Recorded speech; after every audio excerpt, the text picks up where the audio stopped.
Ang atong pagalutuon karon pula nga repolyo, red cabbage.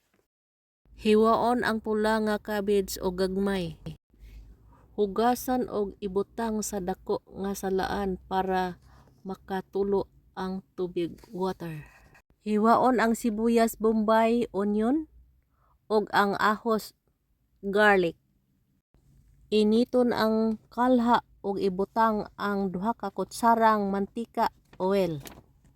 Ibutang ang ahos sa kalha ug ibutang ang pula nga cabbage sa kalha. Human og butang, takban.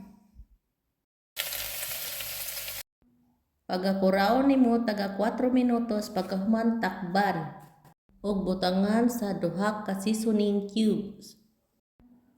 Unya pagabutangan og tuyo, 1 ka kutsara. Butangan sad og oyster sauce. Mga 15 minutos o 20 i-add nimo ang bombay.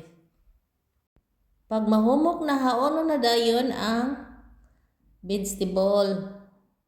Luto na.